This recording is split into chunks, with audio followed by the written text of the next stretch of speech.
Welcome back to Truth Quest. My name is Aaron Moriarty. I will be your host, and we're going to go on a quest for truth together. And today, friends, we've got two friends to talk to. We have Ratx and 1010. Welcome to Truth Quest. Hey, what's up? Hey, thank you for having us.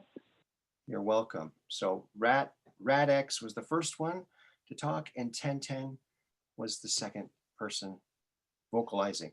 Well, welcome to the show. And I got to say, I watched one of your videos, Ratx, with 1010, and it was the one where you went out into Utah and you went to go and you discovered a portal.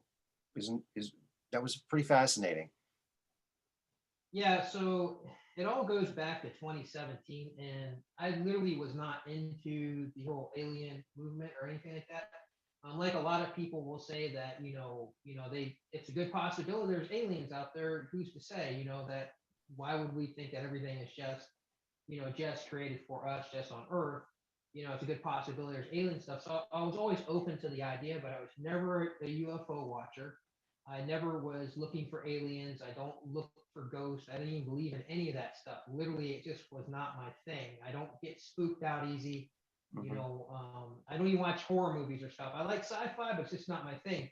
So in 2017, I was in my karate school because I'm a martial arts teacher and I own a school, and I've been doing it for 20 years.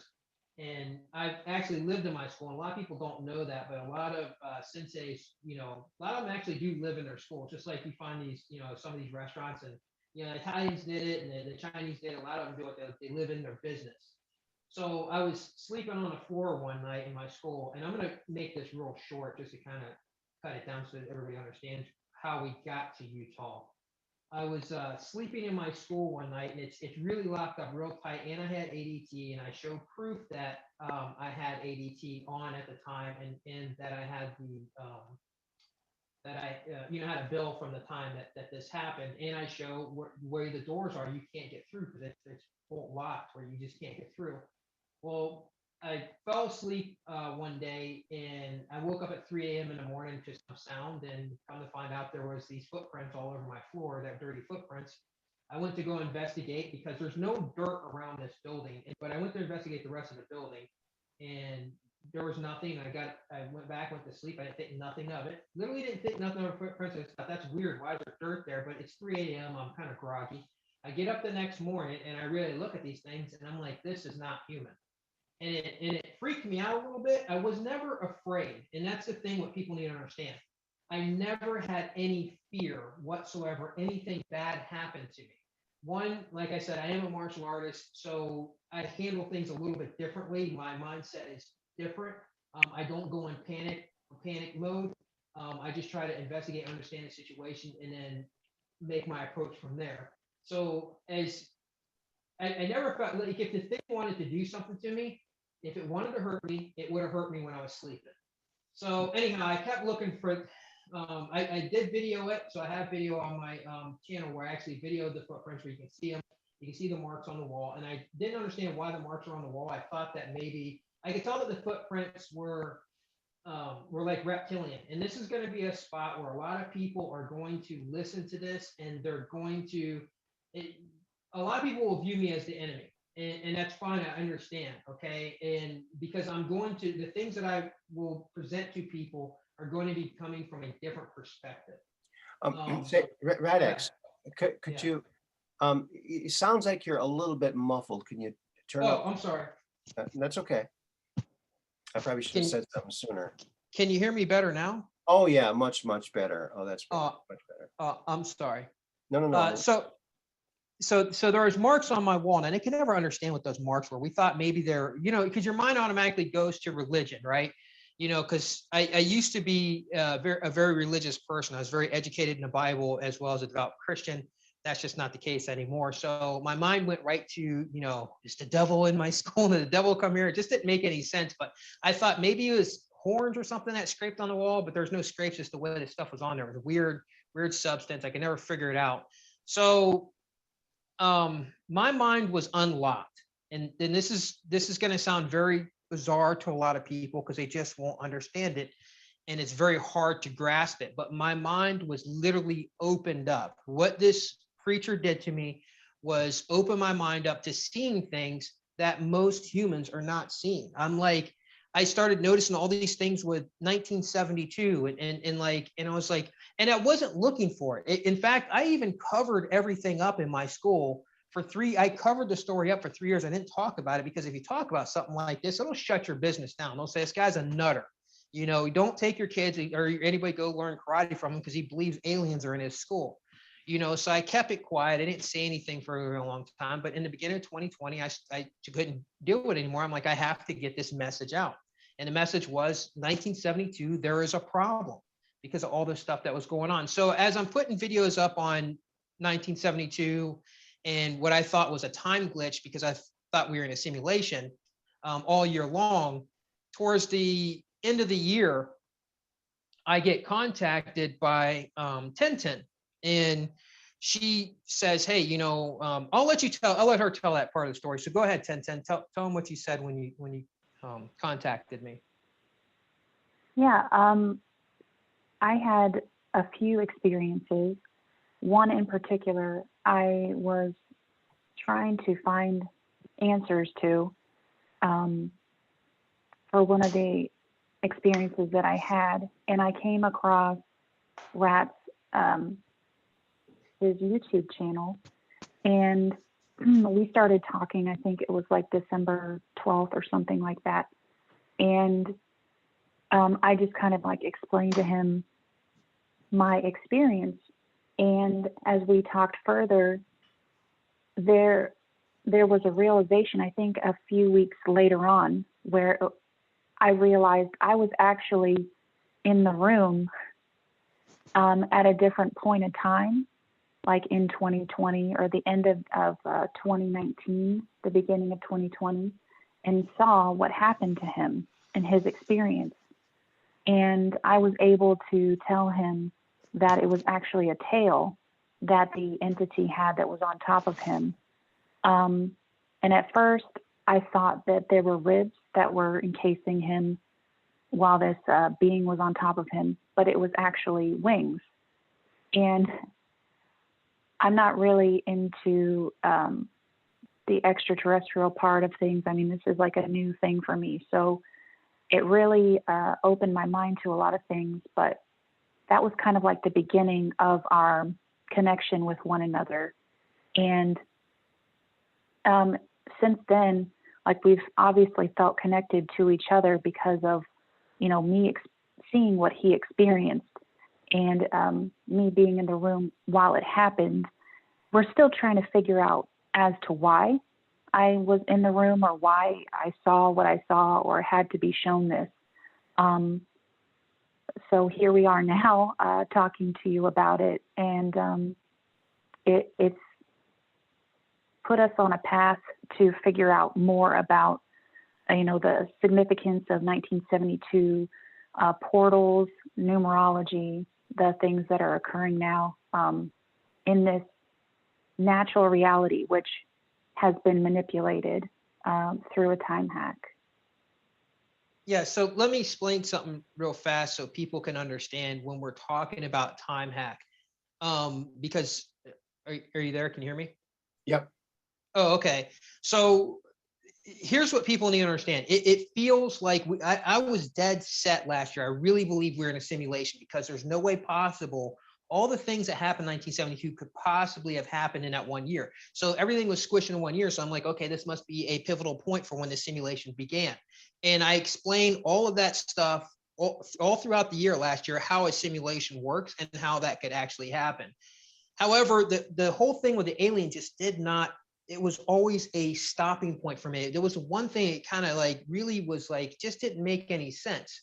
So how could you tell the difference between a simulation, a simulated reality versus a natural reality where there's a frequency that's blocking your mind from seeing certain things and manipulating things in your mind to see other things, as well as the fact that I'm sure that most people probably agree it's possible for time travel. I mean, come on, we're talking Nazi Germany way back in the day, the Nazi bell. So, I mean, it's not a new concept. It's not a new thing, and Nikola Tesla with his things on time travel. This is something that humans have been trying to do for a long time.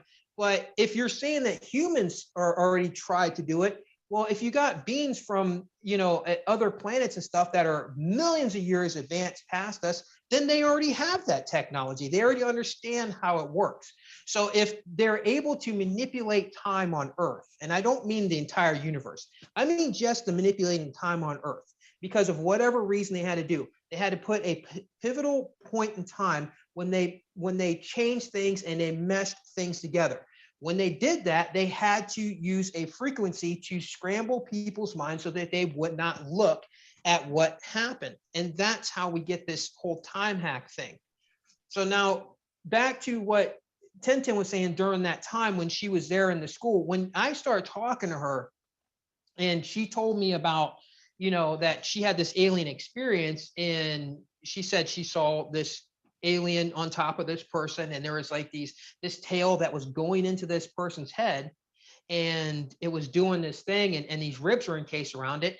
I went to and looked at my video, and I was like, oh my God, that's the marks on the wall that we could not explain. That is, I challenge anybody to this day, recreate the marks on the wall. Even the angle of the way the marks are on the wall cannot be recreated. It just cannot be done. And the substance that was on there, and I have testimony from somebody who actually came there and saw the substance, saw the stuff, and she was just like, there's no way possible. This is, and you can hear that interview too. But the substance that was on the wall was like 3 parts of different substance. In other words, it was kind of like this earthy, chalky substance, but underneath of it was this gray film. So it was like double layered, and on the outside of the entire substance was this gold dust that was laid inside of it. So it's just a very weird substance. So what I'm imagining, what happened was the being, when it came through the door, when it came through the portal into my school, the tail smacked the wall. Now, these beings are not, they're very, very smart. This being left those marks there because they knew I would investigate. They knew right now, to this point where I'm talking to you right now, this is how intelligent these things are. They know your path in life. They know where you're going. So they trust certain people with certain information. They do certain things. Like when you hear these people who have like all these other alien experiences, what I used to never really get into, but now I kind of pay attention more to them. And they talk about things that are going on. Well, a lot of the aliens knew that they were going to be talking about what they're talking about, because then you have people who never talk about stuff. So there's information that's being shared with the rest of humans for a reason. So when she told me about that, and I said, okay, so that was a tail. And then I started looking more into the reptilian races, and come to find out there's draconians, which have big wings. And I was like, and I told her, I said, oh my God, those weren't ribs, because it sounded weird. Those weren't ribs wrapped around me. Those were wings, right? It's draconian wings. It's the tail, the wings, and the feet. Now, it never meant me any harm. It never did anything to hurt me. It unlocked my mind. That is positive. That is not a negative. So with all of that, so that's what got me and 1010 connected. And then towards the end of last year, we were talking, somebody else contacted us and she said she had all this land. And I'll go ahead and let 1010 go ahead and tell that story. Okay. Yeah, it was actually, I think she contacted you through the channel, and you were talking to her originally, and you were like, oh, you should talk to, I think we call her now the gatekeeper. And you were like, oh, you would get along because she, has a lot of similarities, and she likes a lot of the same things, same experiences that you and I have had, like just weird synchronicities between you and I throughout our lives. And you were like, you should get to talking to her. She has this property, and she has a lot of interesting things to say. So I was like, okay. So I got in contact with her, And we started talking, and she started talking about her property, which it was interesting because she sent an email to both of us and was just kind of like talking about this experience that she had out there on her property. And she wanted us to come out because she felt that there was things that were happening on her property, and that There was a portal, and she wanted yeah, us there to was a come portal. find it. Hmm. And that was what they wanted. Yes, which was weird because I don't think at that point we were really considering looking for a portal. You were just trying to find answers as to, like, you know, what happened in your school, like where this ended, you know, this alien came from. Yeah, And I literally you were just really curious. Yeah, I just Mhm. came back from a trip driving all the way from Cleveland, Ohio, all the way out to Scottsdale, Arizona to go to Alcor. Mhm. And if you guys go back and you watch my videos on my first channel in the beginning of 2020, the very first video, as I talk about Alcor and the significance of it, and that it was founded in 1972. And that has a whole lot to do with all of this as well. You know, with the Alcor and going out there and find out about the Alcor star. And then 1010, when I was talking to her, come to find out she's got, she could tell you about her whole thing with the Alcor star and all that, and how she's actually has it, you know, on her, like she's branded with it in freckles on her arm, you know, and everything, just birthdays, all this stuff is very, very weird. And yeah, she contacted us about coming out there because here's something a lot of people don't know yet and don't understand. But I predicted the election in like every, like all of it, all the way down to the T of how it was going to happen and what was going to be the outcome. And everybody told me that it was never going to happen because they said that, you know, Trump was going to win. And I said, I agree. It does look like he has more, but this is what happened in 1972. And anybody can look up the evidence in 1972. And if you do the opposite and you reverse it in 2020, because I have a whole bunch of stuff that I put online where I showed that things that began or ended in that year began again or ended in 2020, connecting the 2 years, meaning that they are both connected. There's no way possible. The odds are 1,000,000,001 for that many things to actually happen. And because of that prediction and other predictions that I made that all came true, all of them, almost every single one of them came true. I think that's why we were contacted by the gatekeeper, you know, that, and she works for one of the alphabet agencies. Would you agree, 1010? Yes, absolutely. Yeah. Tell them, go ahead and talk about the rest of your experience, 1010, with the gatekeeper, because yeah, she tried to get it. She asked us to come out. She told us that she had a portal, and I even, and I'm gonna let you get to it, but I even said in my videos, because I was documenting my trip, I said, I don't have the money and I don't have the time to go out there, but I'm gonna go ahead and take some time off work and I'm gonna go because I know I have to be there. Like I have to go now. And I told 1010, you have to go now too. And neither one of us was ready, but we did. And when we No. did, everything lined up perfectly for 1,000,000,001 chances that Alcor star would line up on the portal stone that I found when we got out there, and it was confirmed by 1010. So she's going to go ahead and tell you guys what happened with her and her experience with the gatekeeper, and how come we thought that it's a very good possibility she's either CIA or NSA.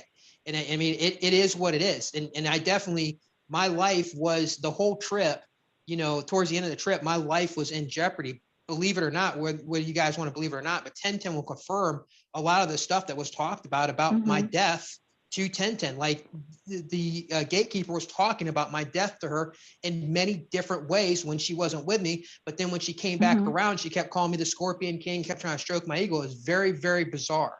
And once we found the portal, that was it. When we've confirmed that portal, that this stone is the portal. By the way, that property out in Utah belongs to the government. It doesn't even belong to her. It belongs to the government. There was a bear in the cave. The bear didn't attack me when I climbed up there to go inside the cave. And the bear is actually in the Alcor constellation. So I'm going to go ahead and let 1010 talk, because, you know, I'll go on forever. where do you want me to start as far as like, oh, I'll go back to the email. Okay. Because talking about the property, because we thought it was really interesting how she sent that long email and she was like, don't tell anyone about this property because I don't want a bunch of people coming. But she was so willing and trusting to send us that map with the coordinates and everything in it. And she didn't know anything about us. At least that's what we thought. But she knew a lot about us because I do a certain, like what I do for my job. She, you know, is very similar to what she did for a living. And she would talk to me about it in our conversation. Tell them what her job was though. Which one?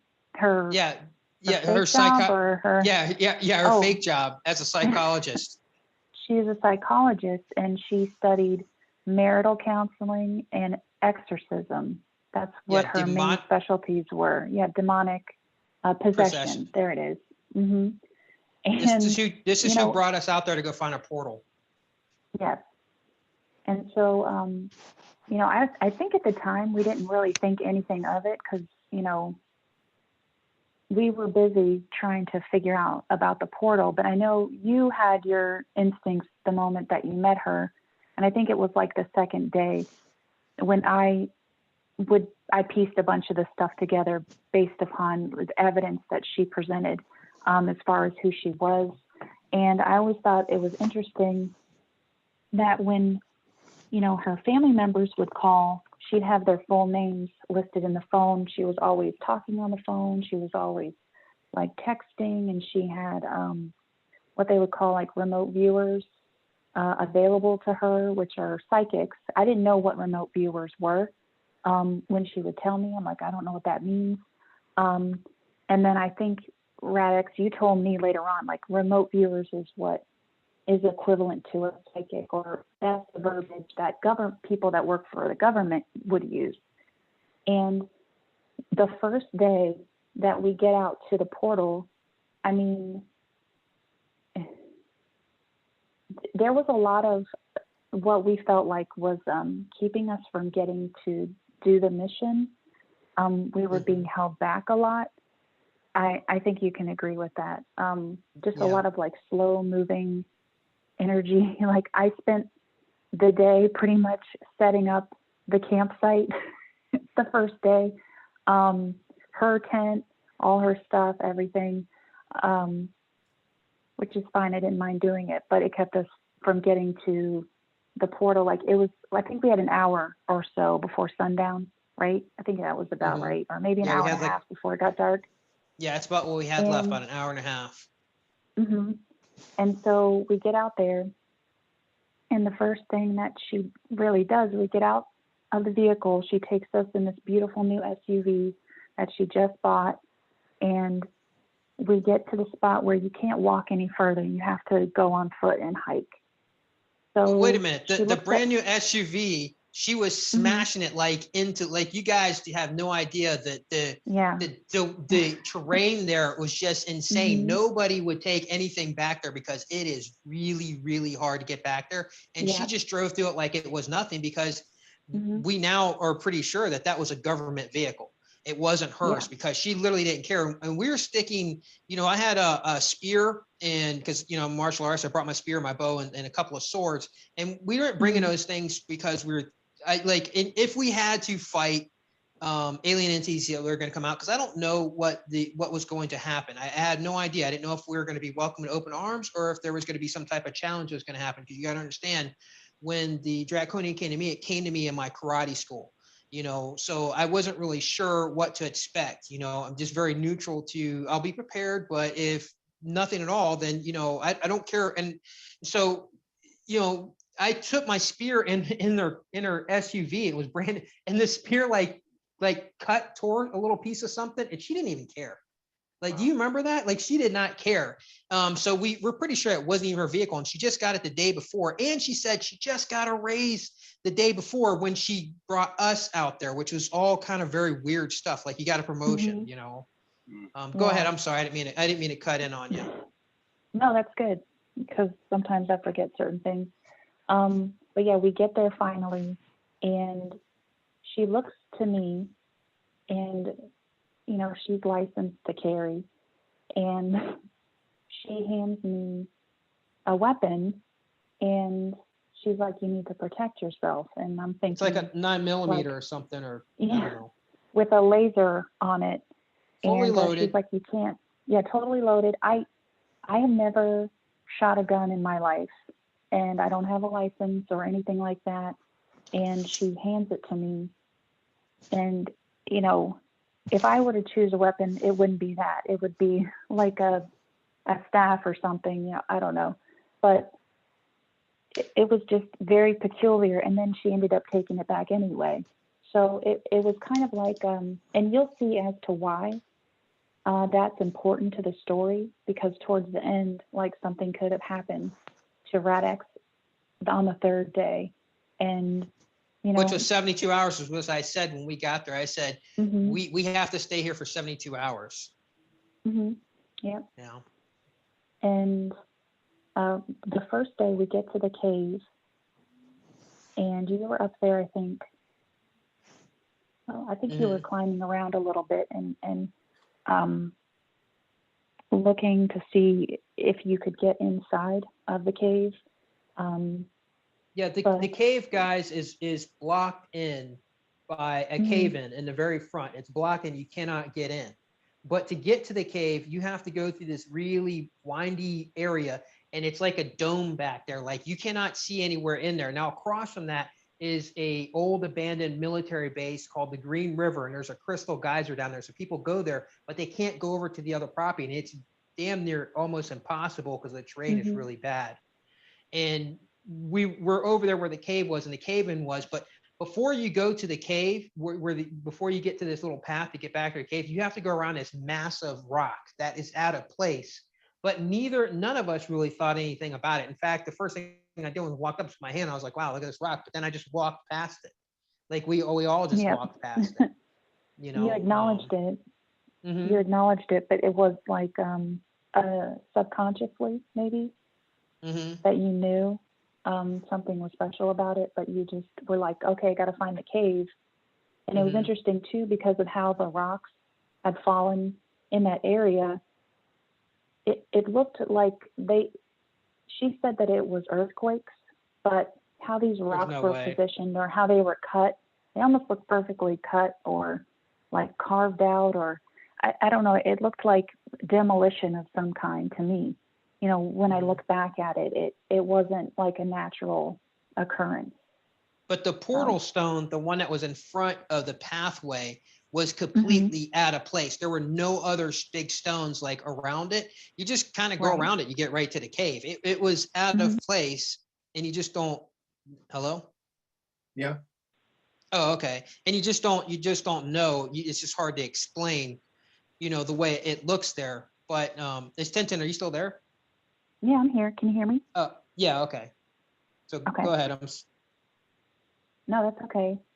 Yeah, this if you go to Ratx's channel, you can see pictures of the portal stone and how, like, perfectly square. It's almost perfectly square, or maybe a little more rectangulish, and how it's perfectly put into the ground and sticking straight up. About a door. About an 8-foot being could walk through it. That's about it's because I think it's about 10 foot high. You think? Yeah, I was thinking that, about 10 foot high, and that was like our first day, and I think we were being rushed to get out of there. Yeah, I'm pretty sure the first day too, and so we made it back to camp, and then you two ladies, I want to cut you off, but you two ladies went to town. And when you all went to town, that's when I had the knock on my van. There was like something, I was in my van, and it sounded like something, like somebody threw a rock. And there's no way There is nobody around. You cannot get to this area. It's not that easy, guys. You can see it. It's insane, like how much land there is. It's flat and you can see for miles. So somebody cannot sneak up on you. There was like this, it sounded like a rock hit my van. And I was like, what the hell is that? Then all of a sudden I feel a big shove. So think of like some linebacker running at your car and hitting it. And that's what I felt in my van. Now, when I came out of my van with my swords, and I was just like, I mean, I'm prepared just in case I have to fight a being that's there that may want to challenge me to see if I'm worthy. I don't know what I'm up against. You know, I'm not afraid, but at the same time, I'm willing to do what I'm supposed to be doing here. And I come out and there's nothing around. There's no footprints. There's nothing. And I told the ladies when they came back that, and I know 1010 believes what I tell her. She, you know, she kind of takes it as, you know, okay, well, you know, why would he lie? But the same thing happened to them the very next night in their vehicles. And they're like, that happened to us. But anyhow, go ahead. I'm sorry. I just wanted to get that in before we forget that part. Yeah, that's okay. Yeah, to go back to that too, when it happened to me, when it happened to you, and it also happened to the gatekeeper, I think around the same time, but like it was a little frightening, but for you and I being out there, we weren't afraid at all. I mean, but the gatekeeper kept saying that she was, you know, she was worried nervous or concerned. Yeah, she was nervous about what was going to happen out there. And also want to mention. Yeah, go ahead. Yeah, no, you go ahead. No, go ahead. You can tell them. When it came to being nervous and being out there, I forgot what I was going to say. Oh, well, yeah. The thing is the gatekeeper was telling us this whole time that she goes out there all the time by herself and she camps out overnight. And we found out that was a lie right from the very beginning, that she was lying about that. That's just, there's no way possible. Especially because of the things that she was doing stuff. But talk to them and explain to them when the first time that you felt like my life might have been in danger because of some of the stuff that she was saying to you when you guys would leave alone and leave me out there on a property by myself. Yeah, I think it was like the second day. She would talk to her son pretty much every day. And I think I said, I think her son is her boss and not really like her actual son. Yeah, guy in the Air Force. Similar like to her daughter also, who was very similar to me in my situation. Again, trying to befriend or have commonalities or build a foundation of trust because you're like, oh, you're like me, or this is like me, you know, things like that. But yeah, I think it was the second day. And we came back and she asked me if Ratx had issues with like depression and if I thought he was suicidal. I mean, in essence, that's what she was asking me. And then at a different time asked me flat out. And I said, no, you know, he seems perfectly fine to me. He wouldn't, I said, there's a difference because, and he'll tell you directly, like he's okay with meeting oblivion, you know, but he's not going to take his own life because he knows that he has a purpose here, you know, to bring news to people, to help them understand, you know, the time hack in 1972. And, you know, she just kind of looked at me and was like, you could tell it wasn't the answer that she wanted to hear. And another thing I want to mention too, the fact that the area that we went to in the portal, it was government property. But I kind of wondered if the whole area was kind of off limits, and the only reason why I mentioned that is because nobody drove back there. And she would talk about how everybody would always drive back here and they would trespass on the land. But the whole time we were there were no other vehicles, not ever. Until the last day when she said that there are hunters out around that are not, it's not hunting season. There's hunters out and they have rifles. And she says, and by the way, Rat, you can go back to the portal by yourself and I'm going to keep 1010 in the car with me. And I'm just like, that's kind of weird. It is. So And, it's and like, at that moment, and a couple of trucks started coming out there, and they were circling around out in the area. They were. And this is like, these guys they're like military.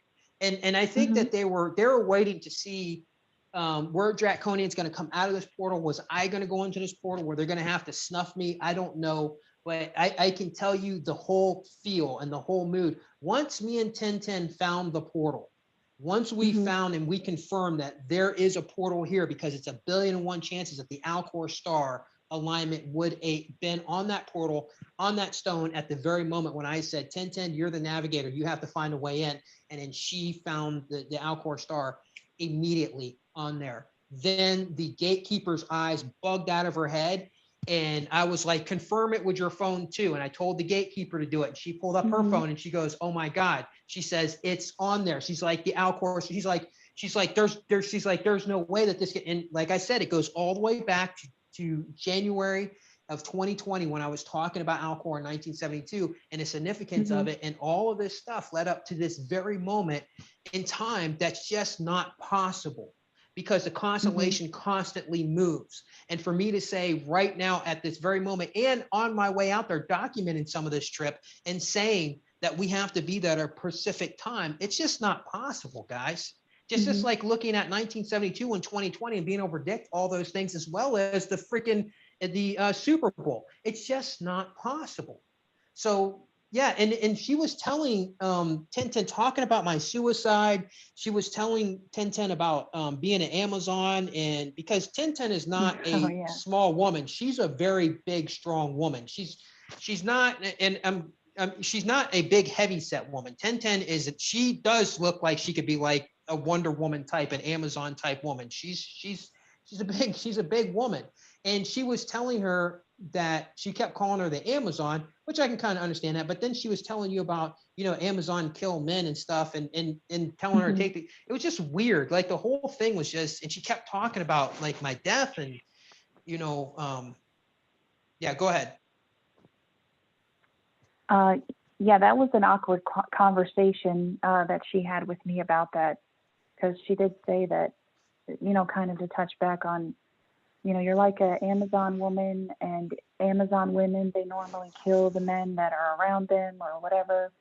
And we go back to that conversation because if you remember us telling you, Aaron, she handed me her firearm. So in that moment, I think later on, at one point, Ratx was like, listen, you got to get out of here. I got to get out of here, because if I don't, something's going to happen to me. He was like, I think you'll be okay, but you need to get out of here, because I'm not sure what's going to happen. We needed to separate, and they were trying to separate us. Like she was trying to separate us. After we found the portal, she was ready to cut bait and go, because the military or whoever, whatever branch of government she works for, it was confirmed that there's a portal. Guys, there is a military base across from there. They talk about Utah as one of the, I think it's called like one of the four corners or something like, I don't know anything about all about that stuff. But I mean, they knew, and the whole thing, like the whole thing with the cows, like there's like cows that were been brought back there, which we pretty sure were brought back there as bait to try to get the aliens to come out of this portal. It's that real. It's not, look, we're not talking about stuff that we cannot confirm. We're talking about stuff that we have pictures and we have evidence of. We're talking about stuff that you guys go over there now. I bet you anything that stone is probably got some type of gate wrapped around it right now. And I bet you the military is all up in there, because this, nobody is going to, the whole time we were out there, the gatekeeper constantly kept going back to her car, kept getting on the phone, talking to remote viewers, coming back to us. That's government stuff. You don't just do that. You just, it just doesn't even make any sense. She was telling us that where the portal, where this cave was in the tail of the dragon. He's like, right. So, and what was the alien that came to me? It was a draconian, a dragon people. And it's just really, really like, it's so real. It's not even funny. And this thing has caused problems for for my social life, my personal life, and a lot of other things, because it's more important than everything else that I was doing, which was building a very good solid foundation in a martial arts system with my school. And all that, and all the things I had going on. And it's put a monkey wrench in Tintin's life too. And it's just, the whole thing was, look, the gatekeeper told us that her son was in the Air Force. Okay. Her husband had just passed away, left her all this land, and that the family hated her because she should not have got this land. And that that the sister of the husband, the sister of her sister-in-law worked for FEMA. She said she worked for FEMA, so she wanted us to be careful with some of the things that we text back and forth with her, because she's afraid that her sister-in-law, come on, there's too much government here. And her job is that she also bills the government. That's what she says. She didn't say actually who she worked for the government, but she bills the government because she is a psychologist for marital issues and demonic possessions.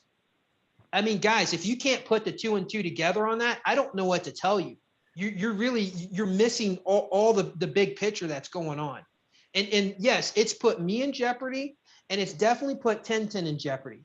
But we just keep pushing forward, because I do know, and I feel that there is something there that's protecting me. And like I said in the beginning, some people are going to think of me as the enemy, and that's fine. But I do feel like the Draconians are in some way protecting me. It's bizarre. It's strange. I've almost felt like, and then afterwards, after I reflected on my whole life, it's felt like that's happened throughout my entire life. And it just wasn't up until the year 2017 that everything was revealed to me. And without that happening, we never would have got to that point. I never would have, none of this stuff would have happened. Let me just kind of recap here for our audience and to try to highlight this a little bit. So first, this gatekeeper tries to give you Tintin a gun, a loaded gun, right? That's like the first thing she does. She wants you armed. She didn't necessarily offer it to Ratx, did she? She told me, no, she never offered me a gun. She told me to pick up her gun on the last day that we're there to get her one of her guns out of her tent. She's like, hey, can you get that gun for me out of tent? And when I went to go pick it up, I picked it up with like the tips of my fingers. So I didn't leave any fingerprints on it, you know? So it definitely felt like I was being set up. Yeah. You know, because it's just like, who would do that? So she tries to get you packing 10-10 with a loaded gun, and then she starts talking about Ratx's death and how Amazon women kill the men, and wow, it just sounds like a psychological MK Ultra mind trip from HE double toothpicks. MK Ultra was defunded in the year 1972.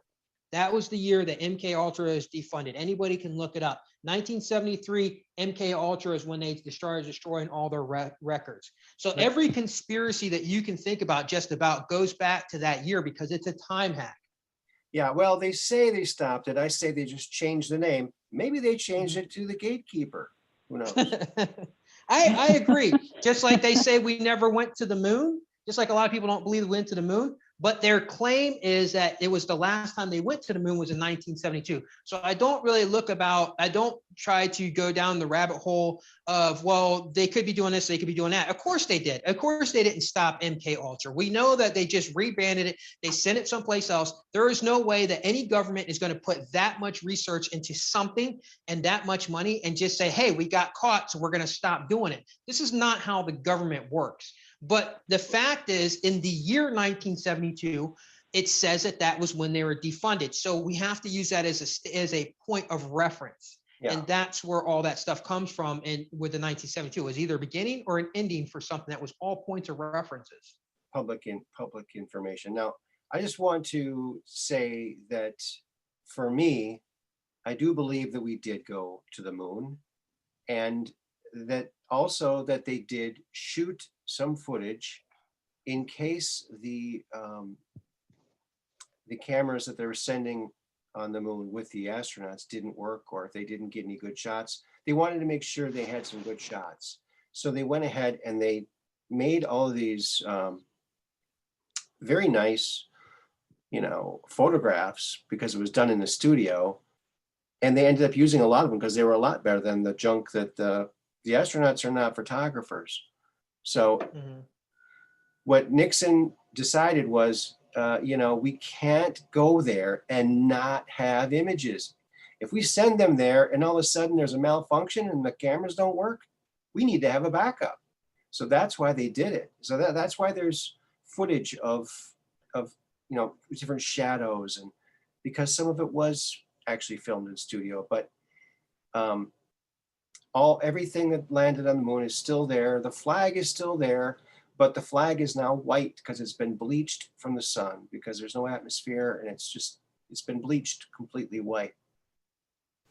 Yeah, Richard Nixon, a lot of people don't know this, but he is so important to the time hack and what happened in 1972. People need to understand, from the entire time of the moon landings, from the very first moon landing all the way up to Apollo 17, the very last moon landing, he was the only president in history that was the head of the United States when the moon landings were going on.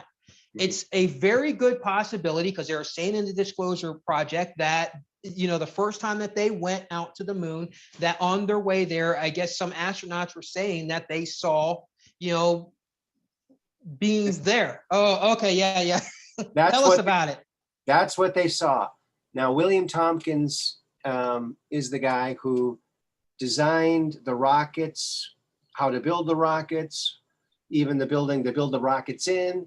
He designed the scientific room where they were studying all the information coming in on the panels. He designed that. And he also designed an underground observation room, much smaller, where they got all the footage before it went public. And this is what they saw on the edge of the crater, watching them land on the moon. And so ham radio operators for years, they recorded, because it was ungarbled. They just recorded those missing 2 minutes that everyone wondered what happened after they landed on the moon. There was no transmission for 2 minutes. They were like, "Oh my God, sir, they're huge. They're on the crater. They're watching us. We know. Turn the camera off. Turn the camera. Stop talking about it." And that's what they saw. He did a sketch of what they saw. He saw what they saw. And I did a little rendering of it, what it might have looked like. So yeah, it's crazy. Very interesting. Nixon is huge. A lot of people don't understand what happened in 1972, being in fact that was the last time they went to the moon. While Nixon was in office during that, in the year 1972, they stopped mass producing nuclear weapons. That was under the order of Richard Nixon. They stopped they did a ban treaty on biological chemical weapons. That was under Richard Nixon. Oh, they also got rid of the Corona spy satellite. Speaking of biological chemical weapons, they got rid of the Corona spy satellite in the year 1972. There was a historic landslide with Nixon in 1972. It was the only time in history that there was one state that went to one Democrat and one to an independent, and the rest of the country went to Richard Nixon. He got it all. Nixon he put the Clean Water Act in place, like the Marine Protection Mammal Act in place. Tons of stuff happened under this man. So if you're telling, most people have been talking about a lot of disclosure stuff where they're talking about aliens coming here and stuff, and they're saying that, there are a lot of aliens that have invested interest in this planet being cleaned up. Well, in 1972, the last time they went to the moon, all of a sudden the planet starts getting cleaned up. You start paying attention to all these things going on. Stop making nuclear weapons. When they were having the most, and I think I might have heard on your show, maybe on somebody else's show, when they had the most UFO crashes was during the time before 1972, when there was tons of nuclear tests going on. When there was so much nuclear bombs going off, when they were testing so much, that's when UFOs started crashing. They were having a lot of crashes during that time. Then all of a sudden, 1972, hey, let's stop mass producing nuclear weapons. And all of a sudden, boom, all this stuff changes, as well as the currency becoming a fiat currency. And you and I was talking about that earlier. But people need to understand is the year before 1972, in 1971, Richard Nixon changed the dollar to a fiat currency. So in 1971, you could take your dollars. You could take, if you had $5,000, you know, $50,000, you can go to the bank and say, hey, I want $50,000 in gold. And the bank had to produce gold. They had to give you the gold for the money that you were turning in. It's where they had silver certificates. But then towards the end of 1971, he stopped that. But the dollars did not start becoming fiat currency until the year 1972. And I'm going to put this out here right now. And the first person that can get me a dollar, $1, that has the year 1972, that it was actually made in 1972, I don't know how much they're worth because I cannot find them anywhere. It has to be made in 1972. I will give you $48 for that $1, unless they're worth more than I'm making out better. But I don't even believe they exist. And so this is something I'm putting out there for people. Find a dollar that actually was stamped and dated and created in the year 1972. It's almost as if they don't even exist. It's like the currency didn't even exist in that year. You know, and just go ahead. They do destroy paper money after a certain amount of years. They destroy it. Yeah, they do. But I can find, I said this to my mother and I told her the same thing. You know what my mom does? She goes in her photo album. I got video of it. And she pulls up her photo album. She goes to, you know, the old photo albums back in the day. And she goes to old money that she has that was created before the year 1972. Old silver certificates. Those are out there. So even though they destroy money, we can find money long before 1972. So where are the 1972 dollars? It's almost like they don't freaking exist. Somebody find me one. I will pay you $48 for that dollar, unless it's worth more than, you know, I don't want to rip anybody off, but I have been looking everywhere and I cannot find any paper money, not coins, because they can print coins right now in the print and they can make it say it was made in 1970. No, I want to see paper money. Just like I can find silver certificates that are $2 bills or $100 bills or $5 bills that were created pre-1972 that say silver certificate on them. Well, there you go, people. You can make a fortune if you find enough $1 bills that say 1972, and that doesn't mean crossing it out with a Sharpie and writing it in yourself. It's has to be real. Actually has to be printed in the year 1972. Now, here's another thing. For those of you who go out there and you look for them, you can't find them, ask yourself why you can't find them. Ask yourself, what the hell is going on? How can I find dollars from 1971, 1973, but where are the 1972 dollars? I don't know. It's as if they simply don't exist. I got a question. Did this happen in 1972? I know that it happened under the Nixon administration, where they made it legal to profit from healthcare. Prior to Nixon making this passing this new law, you could not legally profit from healthcare, and we see where that's gone.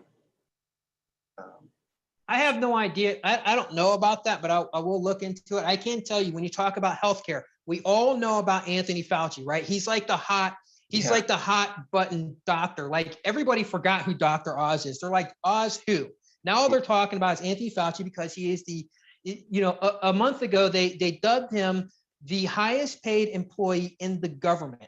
Okay. Right. A lot of people don't trust it. They don't trust all the stuff that's going on. Right. Anthony Fauci went into infectious diseases in the year 1972. That's when his career started, was in the year 1972. The same year that the name Corona for the Corona spy satellite was canceled. Mm-hmm. And then in 2020, all of a sudden we hear about Anthony Fauci and we start hearing about a Corona. I mean, it's just, there's connections that are insane. All of a sudden we hear about him. He's been there since 72, and then in 2020, all of a sudden he's like all over the place. Yeah, that is America's doctor. America's doctor. Look, and they've been talking about, the African American community doesn't trust. I see it on the news all the time. They keep talking about the African American community doesn't trust the vaccinations and all this and stuff, right? And they always say they have to refer back to the Tuskegee experiment, right? Well, that ended in the year 1972 when Anthony Fauci went into infectious diseases. It was also the same year in 1972 when they started finally labeling and doing review of over-the-counter drugs. In other words, you can go and get over-the-counter drugs and you really didn't know what you were getting in them. So there were drugs, obviously, that they had to pass a thing in 1972 that now they're going to have to start labeling the drugs. So it's just, there's so much stuff that happened in that year. It doesn't matter what conspiracy you want to go with. You can find that it's connected to 1972. Like I said, the whole thing with 9/11, all that stuff is all connected to the same year. Yes. I also went to the trouble of the pleasure of looking up the 3 top songs of 1972. The First Time Ever I Saw Your Face by Roberta Flack. Alone Again, Naturally by Gilbert O'Sullivan. I remember that song. And American Pie by Don McLean. Now, American Pie is about how America has virtually changed and doesn't even resemble what it used to be, right?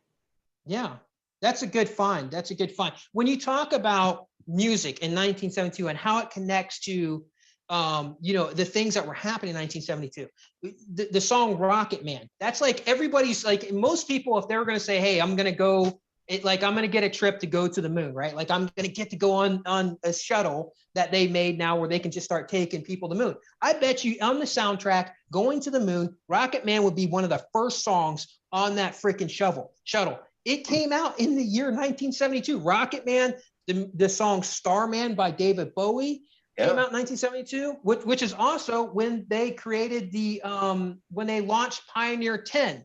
The Pioneer 10 satellite literally had a message on it that they were sending out into space, showing any extraterrestrial life forms, giving them a welcome message and showing them the map of Earth and our star map. That was what was sent out in 1972, the same year that David Bowie comes out with the song Starman. Now, do we believe that these artists were actually, hey, the government went to them and said, hey, this is the last time we're going to go to the moon, so we want you to come out with, this song, Rocket Man, and hey, we're going to send this satellite out to meet alien life forms, so we want David Bowie to make this, song about, meeting a man out in the sky, a starman. It's just, there's no way. And like the whole thing with Dark Side of the Moon and Pink Floyd, if anybody out there is a Pink Floyd fan, all of that stuff was done in the year 1972. Dark Side of the Moon, Lunatic, the song Money. Well, 1972 is when the money changed. The song Money comes out, the song Breathe, Us and Them, all this stuff in the year 1972. So even the music was connected to what was going on in that year. And it's just not possible, guys, for that many artists to all know what's going to happen in that year and to write music for that year, specifically as those things are going on.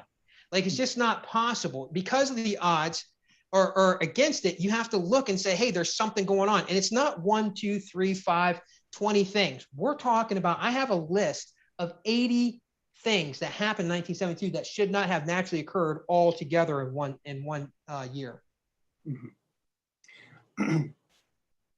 I have one comment to make about your the reptilian, and you're surmising it's maybe from space, but I do know from what I've been studying, there's a very good possibility that there are terrestrial reptilians just living underground that are every bit as wonderful and nice as the draconians. I'm speaking in jest, of course, but they might be homegrown. Okay, so here's what I want to say, and this is where I'm going to become the enemy to everybody listening. And what you guys got to understand is the only way that you can ever move forward in anything that you want to do where you have an opposition, you need to understand your enemy. So you're probably going to view me as an enemy here, and that's fine, because even my birth and everything with me being here, I have constantly been on my own. Being a biracial kid growing up down south in Florida, I had to fight the white kids and I had to fight the black kids. It was constant all the time. There was black kids that hated me and there were white kids that hated me. Every once in a while, somebody tried to reach out to me and try to be a friend, but they got peer pressure from both sides. So I literally have been pretty much alone in this journey my entire life, which has given me a neutral position to understanding both sides, right? And we're going to talk about the reptilians here, and you're going to understand. I need people to understand my psyche and where I come from. I believe that, and people are going to probably hate this too, I believe you have the right to be a racist. That's your right. If you don't like me because I'm half black, you have the right to say, hey, I don't like you because you're half black. If you don't like me because I'm half white, you have the right to say, I don't like you because you're half white. And trust me, I get it from both sides. I've had black women say, you're not black enough.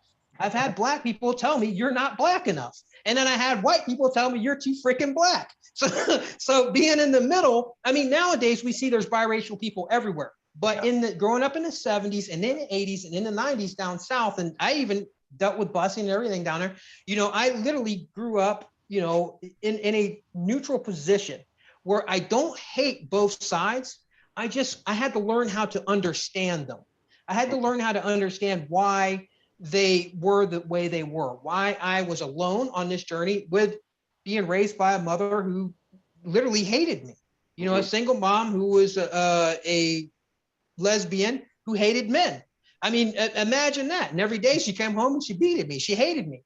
It was, I literally grew up in a life of war. Like my life was war. I mean, that's just what it was.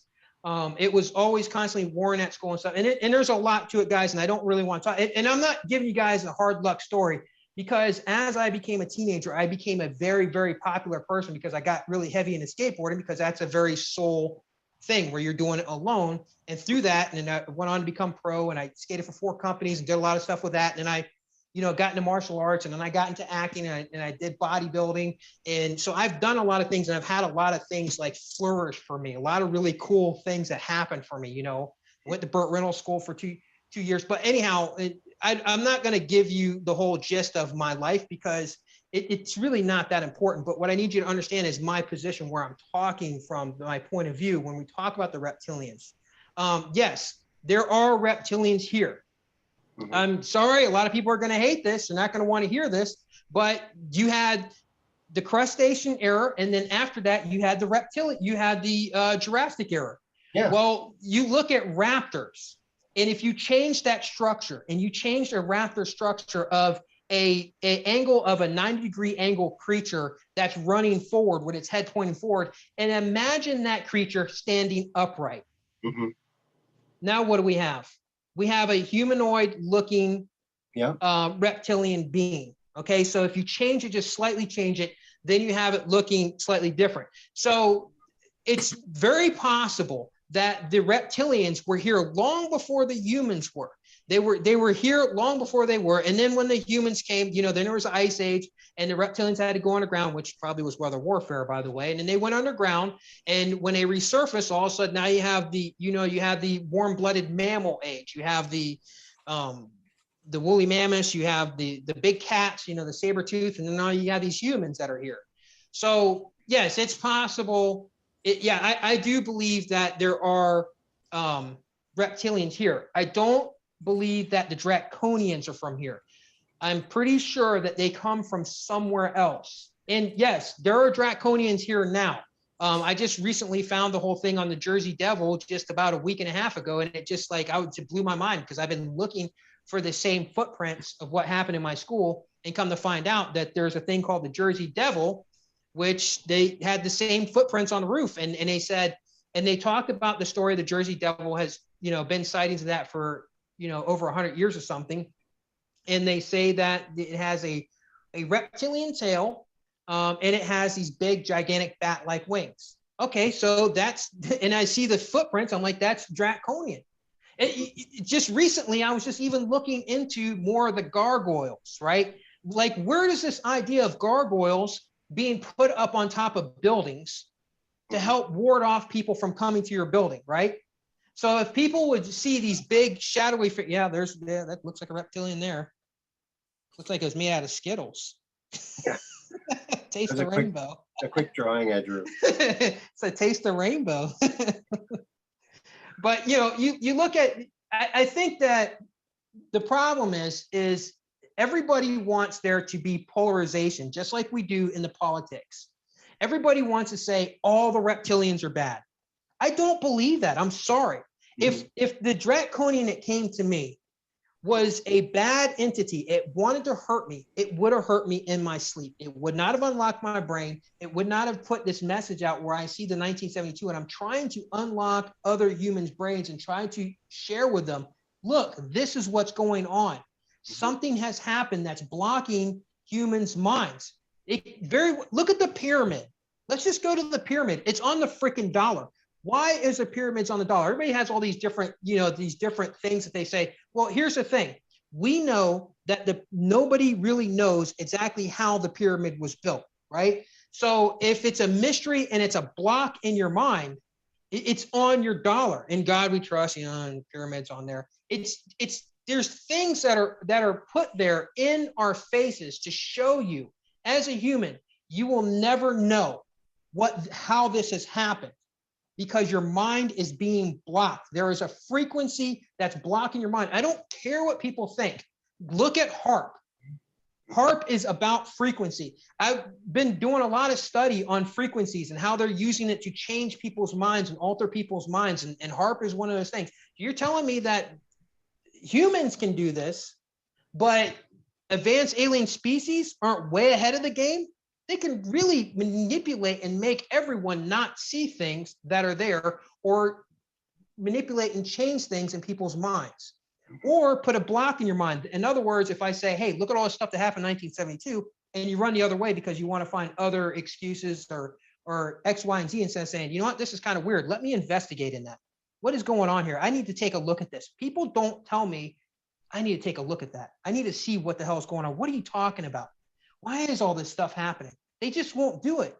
And that tells me that there's something wrong. There's something wrong with the human race. Something has happened that blocks their minds for them not to see clear evidence. Far too many things. In a court of law, this is a smoking gun. It's fingerprints all over the crime scene. Yet people won't look at it. Well, they haven't heard about it yet. And that's why I'm having you on here. I think it's very interesting thing. You have this 1972 2020 connection. I think is very, very interesting. I lived through 1972, and the 70s were very weird. I mean, I did not like the 70s. I couldn't wait till they were done. But yeah, a lot of things happened in the early 70s, and then it started to not happen. It seemed like, yeah. Weird time, wasn't it? Yeah, it was a very strange, bell bottoms. Yeah. I mean, but everything changed. That's why. Hey, 1010, are you still there? I think we lost her. she looks like she logged out or she's gone. Yeah. Okay. Do you want me to go through a rundown on some of this stuff in 1972? Sure. Yeah. Let her rip. Okay. She's back. She's back.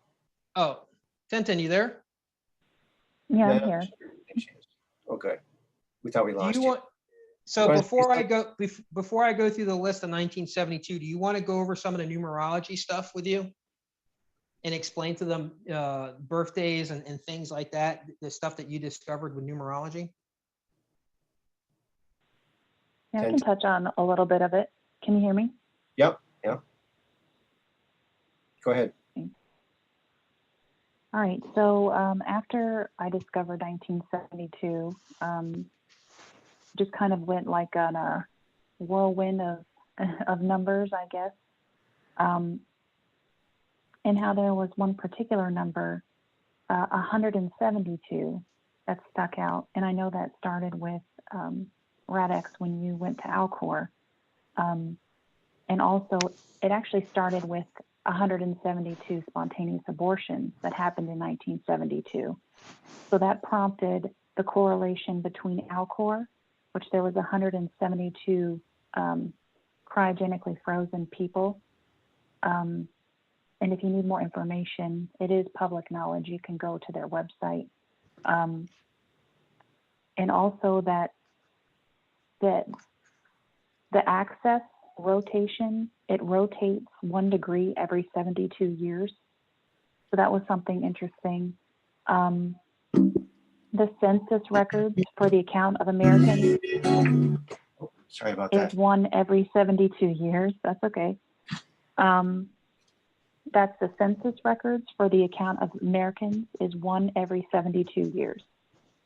So chapter 172 code of the primary of elections, you can look that up also. Also in the Muslim culture, it's 1 man for 72 virgins, excuse me. And also there was 1 language prior to the Tower of Babylon, or the Tower of Babel, I should say, which 72 languages came after that fall. And you can find all this information using Wiki or going into Google. 6 foot is 72 inches. And when a person dies, you bury them 72 inches under 6 foot of dirt. So there's just a few, I mean, you could probably go on. And there was something that I learned about yesterday that was passed, and a lot of people are probably familiar with this already, but the Violence Against Women's Act, it was 244 to 172 in votes. So 172 Republicans, it doesn't really matter. It's the number that's important here, voted against the Violence Against Women's Act. So the significance of this number, if you take time and you look it up, you can see that there's something, it's like a fingerprint, you know, of a time hack, similar to the Mandela Effect. And I know I was talking to you earlier about this, Aaron. If you go back, you know, if somebody time hacks or time travels, it changes the course of history. And how I look at it is something happened in 1972, and why constantly am I seeing 172 or 72? It's like a fingerprint. It's like a mark, similar to people remember the Bernstein Bears when it's the Bernstein Bears, or vice versa. You know, for me, it was Chick-fil-A. I always thought it had a K, but apparently it doesn't. It ends with, you know, it's CHIC, and that's a Southern food chain. I'm not sure if people are familiar with it or not. But it's just small things that played a significant role in someone's life. And when you look back on it, you say, well, this is how I remember it. And a lot of people remember certain things, and that's not how it's presented. So if you take the time, sorry. That's all right. I want to cut in 1 second on the Mandela Effect. Sure. Yeah, so there's 2 ways to explain the Mandela Effect. One is we're in a simulation, and that there's something wrong in the simulation. That's the reason why we had the Mandela Effect. Things are different because the program's written differently. The other is that a timeline has been messed with. Okay, so most people agree, because they've seen in plenty of movies, that when somebody goes in time and they screw with time and you change one thing, it ends up having a ripple effect in time. So if 1972 was a time hack, that an alien species crammed a whole bunch of stuff in 1 year that should not happen, you know, in 1 year, but, you know, they put it all in 1 year, well, it ends up having a ripple effect and affecting other things. And this stuff is all like new, right? It's not, but pre-1972. It's after 1972. You know, the whole thing with the monocle and the Monopoly, there's no way. I'm sorry. There was a monocle on that dude. Yeah. I know people had that tattooed on them. Yeah. We could stop right there. You know, we can begin and end right at the monocle because we know it was there. So what happened? I don't go down the rabbit trail of the Mandela Effect like a lot of people do. We know it happened, fine, whatever. You can look for millions of things. Maybe Tylenol is spelt differently or something. I don't even care anymore. I just want to know why. I don't care about the symptom. I want to know what the cause was. And the cause was either we're in a simulation and things are written wrong, or time has been manipulated. And I tell people, please look into all this stuff in 1972. It was a time hack. It's a freaking smoking gun. That will give you your answer of what happened and why the Mandela effect is. Otherwise, what other point in time do you think that they manipulated time? Maybe you'll see like one or two things. I'm talking about a major list of things that began or ended in that year, not things that were ongoing, but began and ended. We're talking about points of reference. Right. I had heard about the Mandela effect that our own military and some other groups were going back in time and not necessarily changing things, but every time you do go back, certain things do change.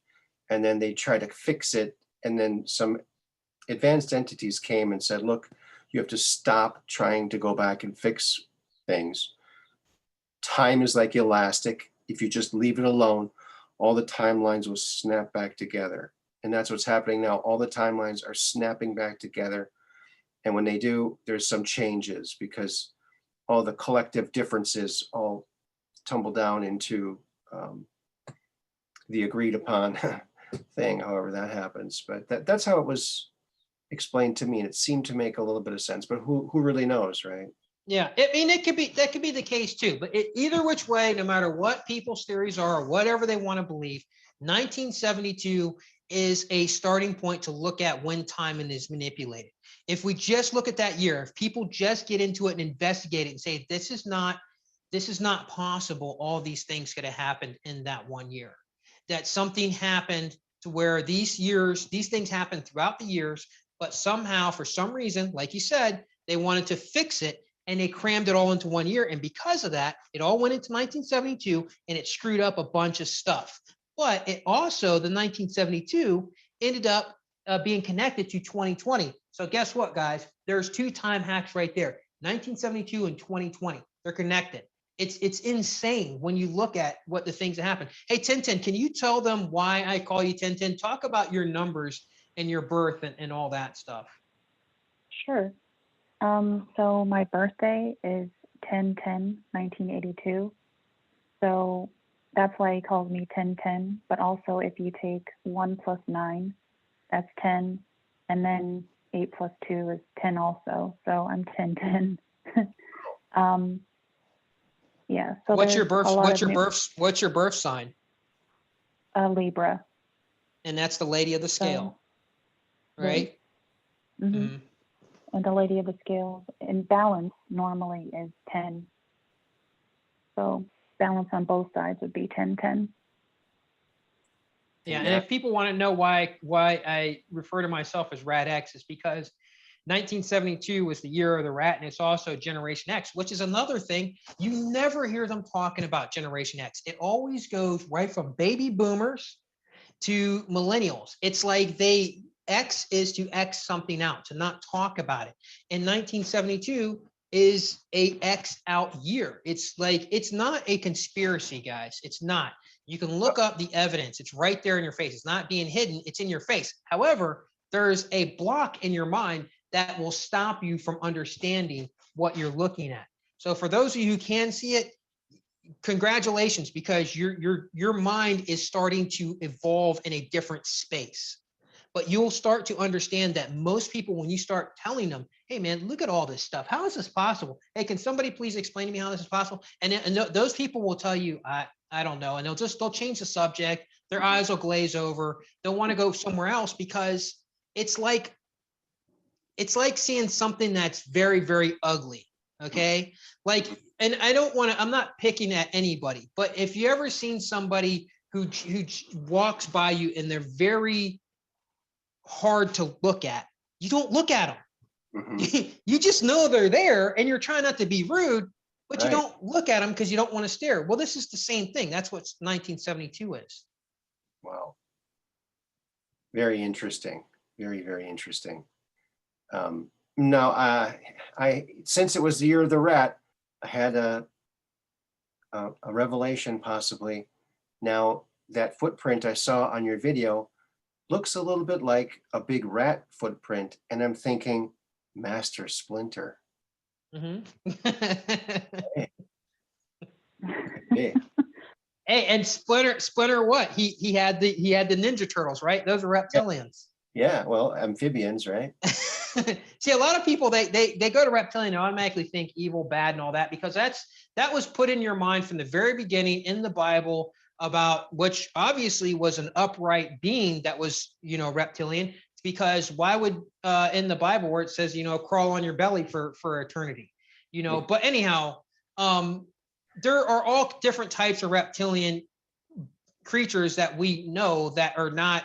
I mean, iguanas. I mean, who's afraid of an iguana? Who's afraid of a little lizard? There's a lot of reptilians that are not. And just like there are different types of humans, right? There's fat humans, there's tall humans, there's black humans, there's there's white humans, red, yellow, whatever you guys want to call them. I don't like the colored on people because I just don't think it's correct, but it is what it is. Right. There's just like there's different types of humans. There's also different types of beings. I don't understand why humans seem to think that all the other creatures out there in the galaxy, they all are very monotone. Like they all look the same. They all act the same. It doesn't make any sense. You don't think that they don't get into types of sports or have different types of entertainments or different types of desires or needs. That's like the whole thing. Everybody talks about, aliens want to come here and have sex with people. Well, I want to have sex with aliens, maybe. I want to be James T. Kirk. I want to be the guy from freaking Guardians of the Galaxy. Man, if there's a hot alien out there right now, as long as I get to choose what the sex is going to be, as long as I get to choose, it's not going to hurt me and kill me in any kind of way, and I'm going to enjoy it, I'm all for it. So I don't know why people are so, they think that all aliens are either going to come here to kill us or they're going to come here to save us. How about find a neutral position? How about you just take a step back and observe and see what they want, what they want to do, and see if we can find common ground with them. Of course, there are ones who hate you. They absolutely hate you as a human. And there are ones out there who absolutely adore you as a human. But there's also a group out there that doesn't care, but they are willing to, trade and try to get to know you. Does that make sense? Why do we separate ourselves from them? I don't know. I think that the reptilians have gotten a bad rap, and I think maybe that they should, the reptilians should put someone forward and do call it Raptilian, do a rap song, Raptilian. The Reptilian. Yeah. Yeah. I mean, if you got a bunch of reptilians that came out and there were cute looking Ninja Turtles or lizard looking people and stuff and things like that, then people will be like, oh, this is, we can, these things aren't all that bad. But if they come out and they look very hardened, very like mean looking, people are automatically going to go right to, oh, these are the bad guys and they're trying to hurt us. And it's just like, come on, man. I mean, we're always talk about don't judge a book by its cover. Right? Nobody practices what they preach anymore. Right. We just got a message from 1010. She says, I've got to head out, guys. Oh, okay. All right, So, 1010. Thanks, 1010. Thank you for your input. It was awesome stuff. Yeah, numerology is really, really interesting. You want to go down a rabbit hole, there's a numerology thing where, have you heard of a guy named Dr. Hinton? No. He's a psychologist. He came out in the early 2000s, I believe, claimed that he was seeing this guy. One of his patients was Jesse Presley, who after a few years confided in him that he was indeed formerly Elvis Presley. Wow. He gave him a DNA sample, a photograph, and a bunch of rings and an 8-page handwritten letter. It all checked out, even the DNA. So there's a good mystery, huh? I absolutely love Elvis Presley in the art and tempo that I have one of my 4th degrees in that in Taekwondo. Awesome. He was 6th degree in Kempo karate, and he would do martial art moves up on stage. A lot of people don't know that. And Elvis Presley was a major fan of the martial arts, and he started martial arts. He started judo, back in the military. Yeah, he did. And I think it was in 71 or 72 in Vegas. He was approached by 5 men doing karate moves, or 4 men doing karate moves. 3 of his bodyguards came out and took care of one each, and there was one guy left, and Elvis did some kind of karate move on him and kicked him off the stage. There's audio of it. You can hear it. what Elvis said. It's very funny, but they don't have the video of it. It's very, very interesting. Yeah, very cool. All right, I'm going to run down this list of 1972 stuff just to give your audience an idea of what's going on. Okay. All right, you guys ready? I'm going to try to do this as quickly as possible. Okay. Bill Gates' first programming company, Trafto Data, was created and founded in the year 1972. That later became Microsoft. The first video games ever, Pong, Atari and Magnavox was created in 1972. SRI's Artificial Intelligence Center's first mobile intelligent robot retired in 1972. So you got AI there. The first full picture of Earth was taken, called the Blue Marble, and that was in the year 1972. So the first time they got the map of the Earth, the full clear picture, was in that year, 1972. Apollo 17, the last man to walk on the moon was James Cernan, and that was in the year 1972. By the way, that's another 172 because you got two men who walked on the moon. That's from Apollo 17, 172. So that's another one of those things that we're talking about, footprints. NASA's ex-director, Samuel Phillips. So the guy who was there when they first went to the moon, he left NASA and went over to be the director of the National Security Agency in the year 1972. So we had a director of NASA who left, who was there when they were doing the moon landings and went to the National Security Agency in 1970. It's just kind of bizarre. CERN exceeded its intensity by more than 1,000 times. It was unexplained. They had no idea. They were trying to get the Large Hadron Collider. They were trying to get the funding for that for the France and Switzerland, to get France and Switzerland to go through. And it would not happen if not 1972, when they had a intensity of 1,000 times spike that happened.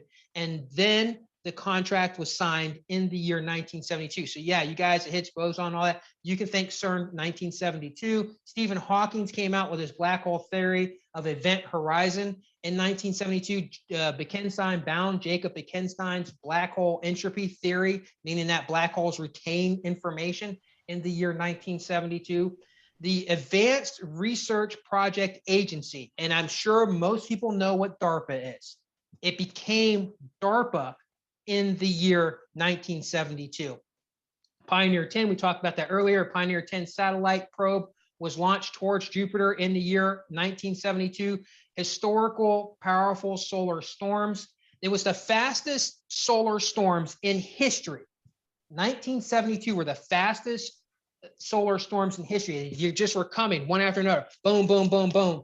And because of that, there was 24 mines in the water that blew up during Vietnam in 1972 when this happened, and they thought something was happening to the mines underwater, and come to find out later on, it was because the solar flares were so intense, they were blowing up the mines in the water.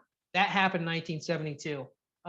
The CIA's psychic program, Stargate, with Ingo Swann, began in 1972. You guys talk about remote viewers? Well, yeah, 1972 is when the government started the Project Stargate. The CIA's program started in 1972. CIA's Corona Reconnaissance Spy Satellite ended in the year 1972, and that was a big deal. In fact, they said that that satellite, if you look up the research on it, because of that satellite, it was literally responsible for helping end the Cold War and all of that stuff, because they were saying that they were able to get more information than anyone else because of the Corona Spy Satellite. It ended in the year 1972. The CIA ended the Operation Popeye, which was weather warfare. You guys know what chemtrails are. I'm sure you do. Look it up. Operation Popeye ended in the year 1972. In fact, there was massive amounts of people who were going to the Capitol, like the 6th, but not as bad, going to the Capitol and saying, stop weather warfare in Vietnam. That was Operation Popeye. It ended in the year 1972. So I say, people talk about conspiracies. There's, chemtrails. The CIA's funding for MK Ultra, which we talked about earlier, that ended in the year 1972. You guys know what that is, mind control. The funding ending pretty much tells you that this is the end of the program. When they pull funding, that means the program needs to stop. But the fact is, it happened in the year 1972. Richard Nixon was the first U.S. president ever to go to China And when he was in China, imagine that. The first US president to go to China was in the year 1972. And when he was there, you guys can look this up on YouTube. Type in Richard Nixon visits China and invites them to the New World Order. He literally said, inviting them to the New World Order, Richard Nixon. So when people say about the New World Order, yeah, we've been part of that for a long time. Richard Nixon's Watergate investigation went through, that started in 1972. The only election landslide, I talked about this earlier, history, was in 1972.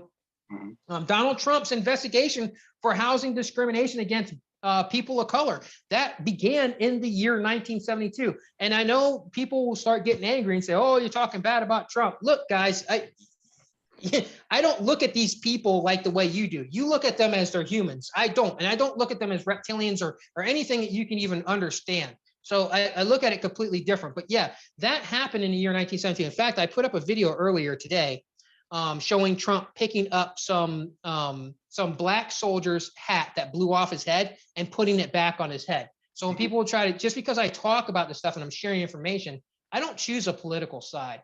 The USS Kitty Hawk had the only time there was a race riot on a ship, on a Navy ship, was in the year 1972, and that was on the USS Kitty Hawk.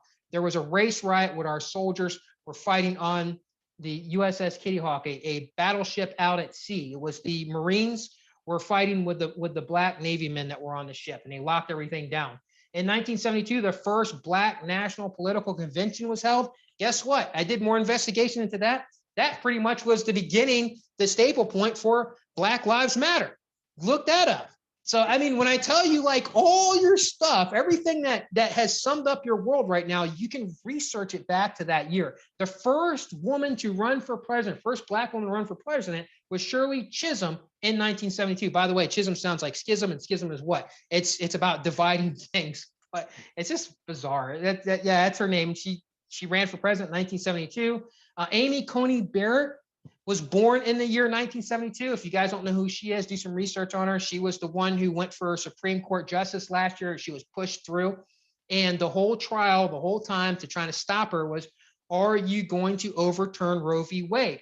Well, guess what, guys? The last time it was illegal to have an abortion was in the year 1972, the very year that she was born, because Roe v. Wade went through in 1973. So the year that she was born was the last year was illegal for an abortion. And yes, she is about getting rid of the abortion.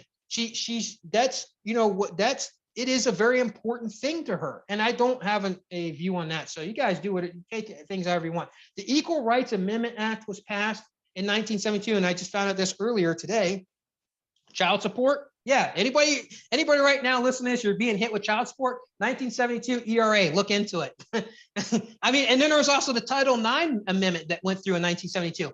And if you guys don't like the fact that you're seeing these girls' sports in school, and you're seeing these boys who identify as females and they want to play in the girls' sports and they're pushing that, Title IX, 1972. You don't like it, look at 1972. The things you don't like, look at it. There it is. It's in that 1 year. Joe Biden was the youngest senator to be elected in the year 1972. He was elected when he was 29 years old. You're supposed to be 30. He was elected, and then a few days later, he turns 30 years old, and they say, okay, you're eligible now. Well, how do you get elected for something when you're not even eligible? Doesn't make any sense. It's a time hack, guys. These people are not who you think they are. Joe Biden's wife. Corrupt from the get-go. Joe Biden's wife and daughter die in a car accident right after he becomes the youngest senator in the year 1972. And in 2020, when he became the oldest president, that's how I predicted all this stuff. I predicted that they were going to go after Trump. They're going to say he was racist because of 1972. And I predicted that Joe Biden was going to become the oldest president because he was the youngest senator. And what did he do when he got inaugurated, when he won the election? Right before he won the election, he was at his wife and daughter's gravesite, as well as his son, Beau. But that's what they said first. And that happened in 1972. And I kept telling people, this is going to happen. And nobody listened to me. And there's timestamp and date of when I posted a video 2 months before election. I said, this is how it's going to go down. The Rothschilds, cerebral ball, also known as the Illuminati ball. happened in the year 1972. Guys, look up 1972 Rothschild's Surreal Ball. I think you'll really enjoy that. OPEC became a more activist organization in the year 1972, which led to the following year's oil crisis. If you don't know about what happened in the year 1973 with the oil crisis, look it up. It almost destroyed America. It almost literally destroyed America. And it was because in 1972, that's when OPEC really pushed forward for this big thing to actually, hey, we're gonna actually stick it to the Americans by taking the oil away. We're gonna hike the price of oil up by like 200 times. And that started in the year 1972. The Clean Water Act was passed in the year 1972. So before that, you could just dump whatever crap into the water that you wanted. But in 1972, they say, hey, we want people to stop dumping toxins and pollutions in the water. So you got cleaner water in 1972. Although I can't tell anymore, because if you ever drink out of a hose nowadays, it's like the worst thing ever. I wouldn't give that to my animals. The Wildlife Protection Agency was passed in 1972. The Marine Mammal Protection Act was passed in 1972. That meant that you couldn't go harpoon manatees just for no freaking reason. You can't just go shoot a dolphin for just because you want to. And the Dolphins, 1972, the Miami Dolphins are the only undefeated team in NFL history to ever win a Super Bowl. That happened in the year 1972. The Los Angeles Lakers became the longest winning streak.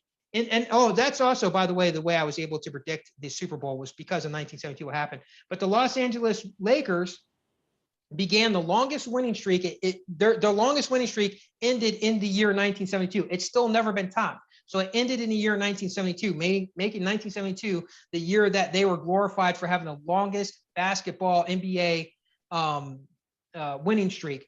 Bob Douglas became the first African-American to be elected into the Basketball Hall of Fame. Why is that even important? Because, I mean, black people in basketball. It took them all the way till 1972 to say, hey, we're going to give a black guy into the Hall of Fame. I mean, it's just like, this doesn't make any sense. You know, what was the first black baseball player? I just found this out the other day. The first, Jackie Robinson, the first black baseball player to ever play in Major League Baseball. He died in the year 1972. So even baseball was affected. Bernice Greer, she was the first umpire in professional baseball. Loretta Lynn, think of this, guys. You guys know who Loretta Lynn is. She didn't even get her first country music award until the year 1972. She was the first woman to get it. All the women in country, right? Like all the women, and not until the year 1972 is when the first award was given to a woman in 1970. The Price is Right, which is what you were talking about earlier, the world's longest running game show. There is no game show running longer in the world than The Price is Right. That debuted in 1972. The first year of the US dollar was not backed by gold. We talked about that earlier, was in 1972. Anybody can find me a 1972 dollar. I'll give you $48 for one. I don't even believe you'll be able to find it. But if you can, tell Aaron and we'll get that $48 over to you, and we'll get that dollar because I need it. Go ahead. What if a million people call in? Are you going to have $48 for all these million people? Are they going to show us that they actually have that many freaking 1972 dollars? I don't think there's one that exists. I want to see one. Just show me one. I don't believe they exist. The Dow Jones crossed 1,000 points for the first time ever in history in the year 1972. For those of you who are into the market and stuff like that, think about that. The Dow Jones, how important is that to the market? And in the year 1972, the first time it ever went over 1,000 points was in that year, which is bizarre because money was no longer backed by gold. Does that even make any sense? Money was no longer backed by gold, but yet the Dow Jones goes over 1,000 points. That doesn't even add up.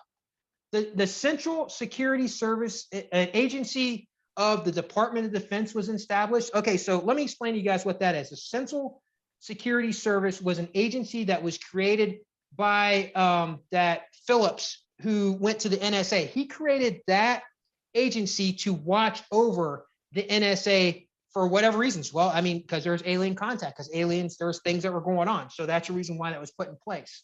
Mm-hmm. That was policing them is what it was. It was investigating them. Atlas I, the largest non-nuclear EMP structure was built in 1972. They built this massive wood structure to withstand a EMP so they could put things on it and stuff. That was built in 1972. The SALT Treaty was signed in 1972 to stop mass-producing nuclear weapons. The Ban for Biological and Toxin Weapons Convention was signed in 1972. The first recumbent, here you go, guys. Let's talk about what was one of the things that people were so worried about getting the vaccination. Everybody's talking about, they may be changing our DNA. I don't know if you guys heard that conspiracy. 1972 was when the first recumbent DNA was created. That was cloning. If you look up recumbent DNA, it came out in the year 1972 is when it was discovered that they could actually clone cells, that they could take this. It was in 1972, recumbent DNA. And then Anthony Fauci, being America's doctor, he first went into infectious and allergy and diseases in 1972. The FDA established the over-counter drug review in 1972. The CDC and Public Health Services was under investigation and stopped the Tuskegee experiments that they were doing with syphilis. That was exposed and stopped in 1972. Alcor, a company that is the leading company for cryonics, was founded in 1972, and that is a pretty big deal. And you guys heard me talk a little bit about Alcor earlier. There was 161 U.S. residents were incarcerated in prison and in jails per 100,000 population. That was the last time in the history that it was that low. Now, you look at the population of people that are incarcerated versus 100,000 population, it's insane because they got laws for everything nowadays. If you whistle at a girl driving down the street, in some states in this country, that is called a sexual, that you will get a sexual crime for whistling, for catcalling at a woman. And that actually started over in Britain, and then they brought that law here. That's how insane the laws are, guys. If you whistle at a woman, that you can go to jail for that. That's sexual harassment.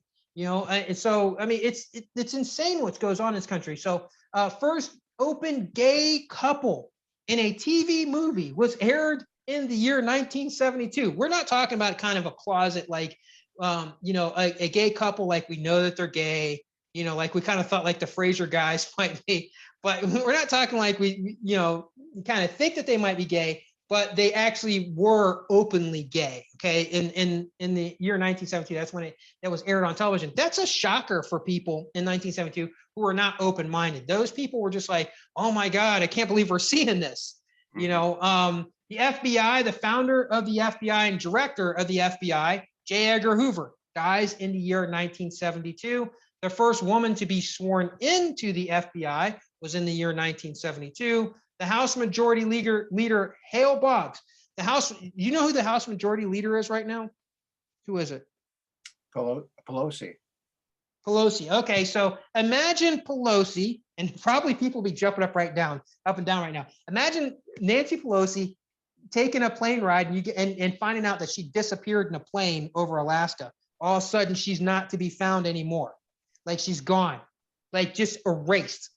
Okay. The House Majority Leader, Hale Boggs, just as the same title that Nancy Pelosi has. He was flying in a plane over Alaska and his plane came up missing. Now, here's the kicker, guys. Hale Boggs was a direct enemy of J. Edgar Hoover because he was saying that Hoover, the year before, needs to step down from the FBI. Remember, he had a death grip on the FBI because he was the founder and the director of the FBI since the beginning. So he spoke out against, J.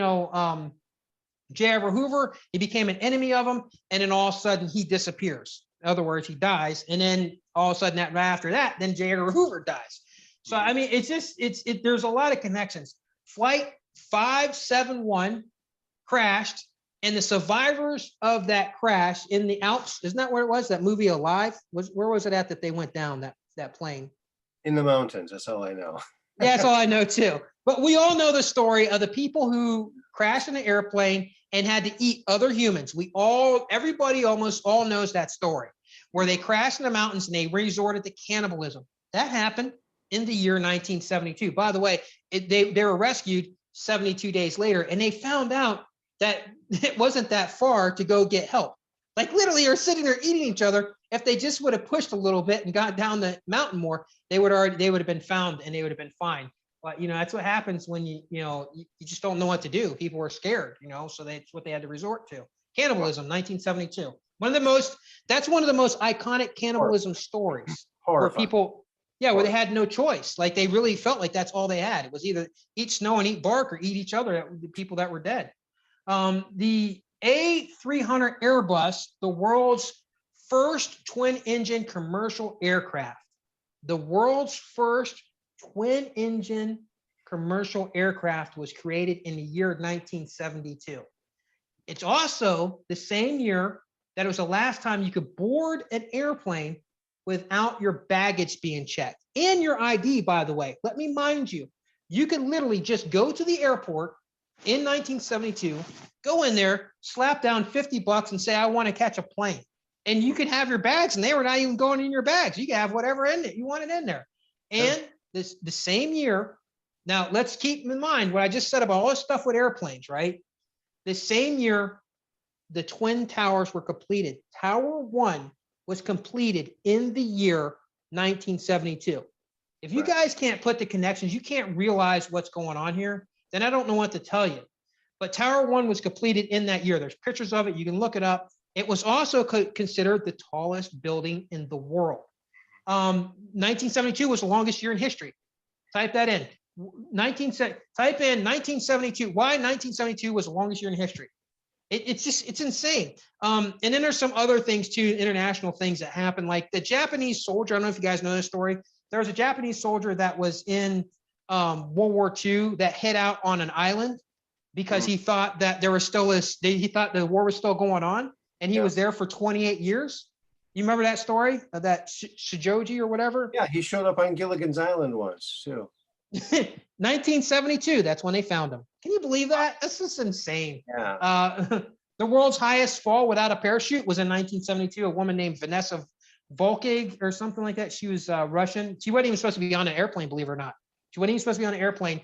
And they told her, just come on, get on. And she went in, and she was a stewardess, and they said, yeah, you can work today. And she got on that plane, and the plane blew up in the air, and it went down. And everybody else fell out of the plane. She's the only person that remained inside the plane because the cart came back and smashed her into the back of the plane, and the plane fell and hit the ground in such a way that she survived. And it was it's considered the highest fall in the world with somebody actually surviving. Wow. And she fell in this back of this plane. That happened in the year 1972. By the way, Hobby Lobby, 1972. Which I just found out the other day. It's just insane, guys. There's no way. So let me sum this up real fast so people, and there's even a ton more stuff, and I don't really I haven't really added everything in, but just so people can understand, I want you to take a step back. I want you to look at all of these things that are significant points in history that have changed everything. Your currency, 9/11, we know that changed everything. Anthony Fauci, both presidents, Biden and Trump, everything that has happened, the chemical warfares, nukes, all that stuff, the water, all these things. Take a step back and just look at the list, guys. Just look at it. And then tell yourself, find a conclusion. If your conclusion is, hey, it's possible all these things happened in 1 year. They all could have happened in that 1 year. Or if you take a look at it and say, that is kind of weird. I don't know why. How is it possible? How is it possible all those things happen in 1 year? Then you're going to start realizing that there's time hack. Something happened. Somebody went in time and they squished it all in there. And I believe that aliens did this, it's alien technology. It could very well be. It could very well be. Now, I just looked up something that I was curious about, the number one toy of 1972, and that was Uno, the game Uno, which is still around today. Uno means one. Right. And wow. Let's go number back. one. Let's go back to the top three songs. The First Time Ever I Saw Your Face by Roberta Flack. First time ever I saw your face, like you're taking your mask off. That's the first time, yeah. One, taking your mask off. Alone Again, Naturally. That's what's happening with the separation. right? The people staying away from each other. And then American Pie by Don McLean, where America is changing to be. It's changed completely. Doesn't even resemble itself. Yeah. I'll give you my quick list of 1972 songs. Steely Dan's "Reeling in the Years." That song came out in 1972, which was the longest year in history. So then, reeling in a year. Pink Floyd's song "Time" came out in 1972, longest year in history.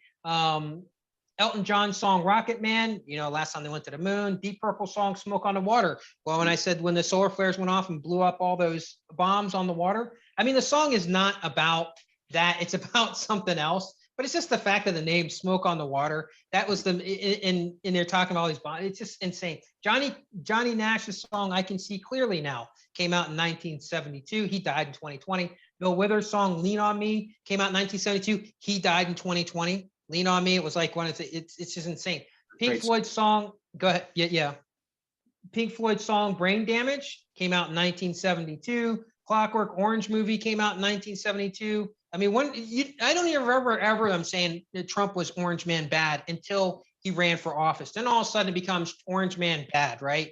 Like, and then the same year, 1972, when he was under investigation for housing discrimination, and who called him the Orange Man bad? All the people who were saying he was racist. Those were the people. I remember the people who were saying, "Oh, he's a racist," and all of a sudden it came out Orange Man bad. Well, look, then the movie came out in 1972 in America. It came out Clockwork Orange. The movie America First came out in the year 1972.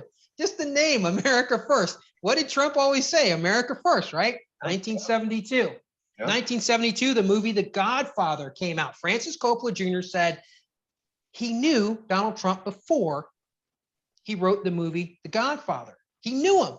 He even taught. There's videos out there talking about it. And then he comes out with the movie The Godfather. And by the way, look it up. Anthony Fauci called Donald Trump. He said talking to him was like talking to the Godfather.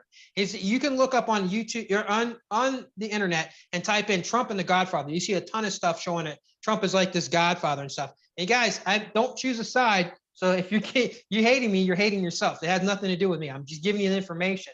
The Eagles song "Take It Easy" was in 1972. It's about a man who's got all these women all over the place. Well, 1972 is when child support went into effect. 1972 is when it was last time it was illegal for an abortion. So it's just, and then the song "Witchy Woman" came out. "Witchy Woman" by the Eagles came out in 1972. Pink Floyd's song "Money" came out in 1972.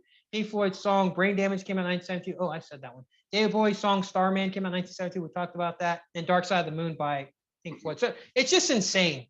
It's insane. It is. It is. Well, we're coming up on 2 hours here, so I think we should probably wrap it up. Wow. I want to thank you, RatX and 1010, for coming on to the Truth Quest.